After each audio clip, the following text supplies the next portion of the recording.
জামায়াতে ইসলামী বাংলাদেশের কেন্দ্রীয় ঘোষিত দাওয়াতি প্রোগ্রামের অংশ হিসেবে শনিবার কুষ্টিয়া সদর উপজেলার উজানগ্রাম ইউনিয়নের চরমপন্থী অধ্যুষিত এলাকা দুর্বচারা গ্রামে শান্তি প্রতিষ্ঠার লক্ষ্যে সমাজসেবক আব্দুল লতিফ লাট্টুর নেতৃত্বে ধরে প্রায় 4000 শান্তিকামী স্থানীয় জনতা জামায়াতে ইসলামে যোগদান করেন। জামাত ইসলামের আমরা নির্বাচন করব, জামাত ইসলামে আমরা যোগদান করলাম। আমাদের এখানে আরেকটা আমাদের প্রতিবাদী যারা তারা আমাদের মাঝে মাঝে অশান্তি দেয়। যেখানে লিপ্টনের একটা গ্রুপ আছে না, এরা মাঝে মাঝে এই সমাজকে একটা উত্তেজনা করে, অশান্তি সৃষ্টি করে। এরকম কার্যকলাপ তাদের ভিতরে আছে। এদেশে এইভাবে বহুত মানুষকে হয়রানি করেছে। আমরা তো সাধারণ মানুষ, শ্রম দিয়ে জীবিকা নির্ভর করি, আমরা শান্তিতে থাকতে চাই। আমরা এই এলাকায় একটা শান্তি চাচ্ছি। আয়োজনের উদ্দেশ্য হচ্ছে জামাতে ইসলামের সমর্থনে আমরা এই অনুষ্ঠানটা করছি। আমরা জামাতে যোগ দিলাম এই কারণে, বিএনপির কিছু লোক আছে সন্ত্রাসী পোষতেছে, যেমন লিপ্টন বাহিনী, এদেরকে বিএনপির লোক পোষতেছে, যার কারণে আমরা বিএনপি থেকে সরে আসছি। আমরা সন্ত্রাসীর সঙ্গে কোনো সংযুক্ত রাখবো না।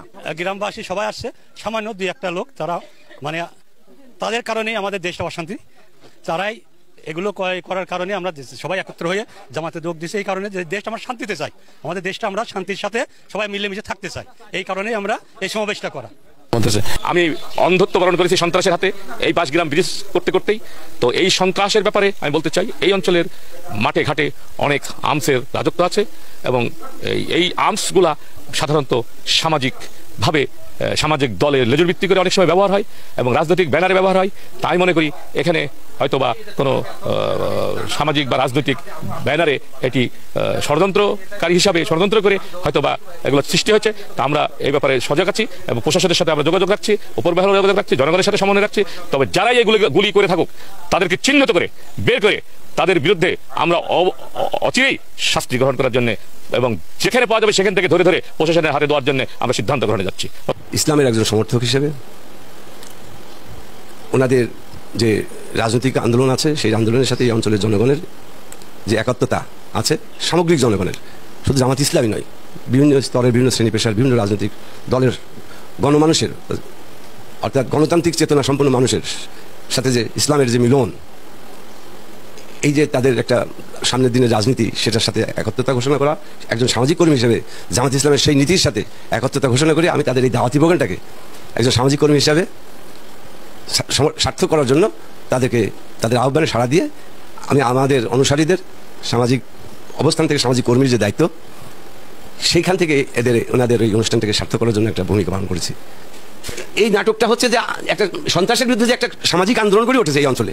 এই কেন্দ্র ঘোষিত সারা দেশে গণসংযোগ পক্ষ চলছে, এই পক্ষের ধারাবাহিকতায় আজকে আমাদের কর্মীরা অত্র গ্রামের বিভিন্ন এলাকাতে ব্যাপক দাওয়াতি কাজ করেছে, গণসংযোগ করেছে, মানুষকে দাওয়াত দিয়েছে সংগঠনের ছায়াতলে আবদ্ধ হওয়ার জন্য, একটি ইনসাফপূর্ণ সমাজ প্রতিষ্ঠার জন্য। সেই আহ্বানে সাড়া দিয়ে লোকজনকে একত্রিত করেছে, একটি সমাবেশ অনুষ্ঠিত হয়েছে, সেখানে আমরা ছিলাম। আলহামদুলিল্লাহ, জনগণের মাঝে আমাদের দাওয়াতে ব্যাপক সাড়া পড়েছে। মানুষ এখন দলে দলে জামাতের ছায়াতলে তারা সংঘবদ্ধ হচ্ছে। আমাদের এই কাজকে স্তব্ধ করে দেওয়ার জন্য একটি সংঘবদ্ধ চক্র, সন্ত্রাসী মহল, যারা সন্ত্রাস সৃষ্টি করে, চাঁদাবাজি করে, তারা দেখছে যে জামাতের তৎপরতা বৃদ্ধি পেলে তারা এই কাজটি করতে পারবে না, বিধায় তারা ষড়যন্ত্রমূলকভাবে এখানে গুলি ফুটিয়ে আমাদের এই সমাবেশ নস্যাৎ করতে চেয়েছিল। কিন্তু জনগণের ঐক্যবদ্ধ সংঘবদ্ধ থাকার কারণে তারা তাদের সেই প্রচেষ্টা ব্যর্থ হয়েছে।